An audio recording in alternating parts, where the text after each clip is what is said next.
ازيكم حبايبي، عاملين ايه؟ يا رب تكونوا بخير. النهارده هنعمل مشروب لذيذ في الجو اللي حر اللي احنا فيه ده، تحفه بجد. كميه الغذاء اللي فيه والكالسيوم تحفه. هنعمله ازاي؟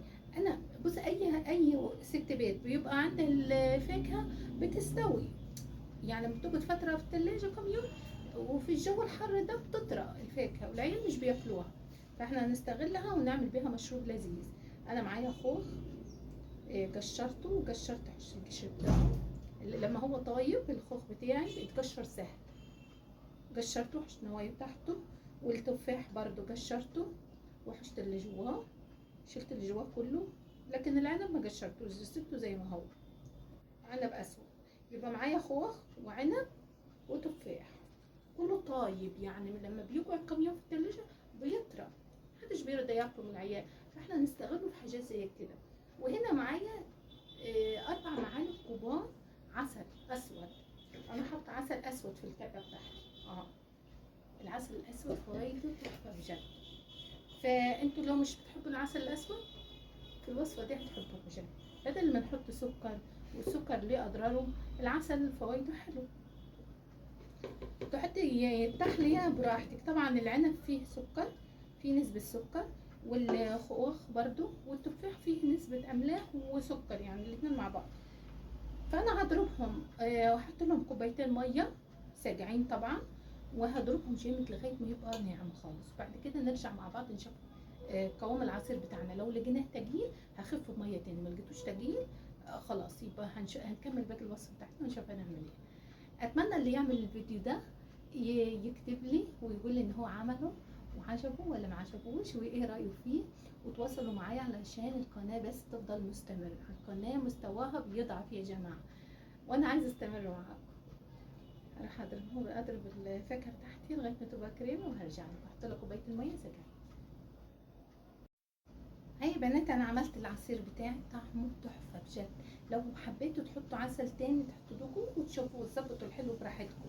ماشي، انا هصفيه. حابين تصفوه بمصفايه علشان القشريه بتاعت العنب، احنا ما قشرناش العنب، مش هنعرف نقشره عشان صغير، فانا هصفيه وارجع. بصي يا بنات، انا كده صفيت العصير بتاعه ده، القشر بتاع العنب. ماشي، علشان انا لو على نفسي مش عايزه اصفيه، بس عشان العيال لو شافوا القشر ده في العصير مش هيرضوا يشربوه. فانا عملت ايه؟ صفيته وحطيته ورجعته تاني في الكبه بتاعته او في شفشة الخلاط عادي. وعملت ايه هنا؟ حطيت مكعبات تلج، وحطيت جزء من العصير، واي نوع ساقع عندكم في الفريزر. ماشي، انا عندي في الثلاجه قصدي، انا عندي فيروز، لقيت فيروز في الثلاجه قلت اعمله معاكم.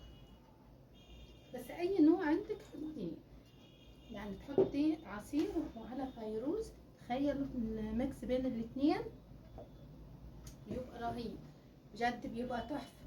بصوا العصير ده خطير، عباره عن ايه؟ قلنا عسل اسود وتفاح وخوخ وعنب، يعني تخيلوا الطعم هيبقى عامل ازاي، بجد بيكون رهيب. اي نوع فاكهه عندك اعمليها بالمنظر ده. ولما حطينا عليها التلج، مكعبات التلج والفيروز، او اي نوع عندك حطيه، سبرايت ممكن، اي نوع ساقع بتحبيه حطيه عليه،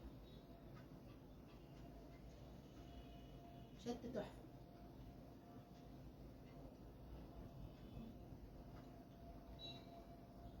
خطير طعم، يعني مش عارفه اقول لكم طعمه ايه، بس هو فعلا طعمه حاجه لذيذه. مجموعه الفواكه مع بعضها مع الفيروز مدي طعم، مفيهاش سكر، كله ده طبيعي.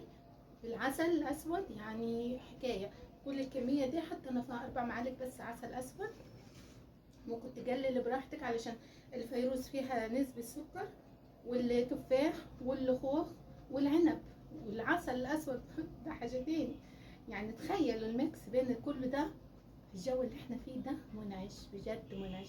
اللي يعمل الوصفه بتاعتي ويجربها يا ريت يكتب لي، يا ريت تصور اي وصفه تعملوها تصوروها تبعتوا لي، بكون مبسوطه خالص لما بقرا تعليقاتكم. تفاعلوا معايا يا بنات عشان القناه تفضل مستمره، اي وصفه عايزينها اكتبوا لي.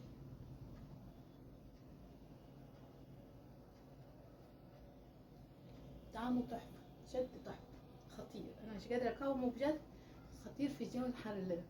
وعندي انا الشقه حر موت بصراحه. باي حبايبي، اشتركوا في القناه عشان القناه تكبر بكل. باي.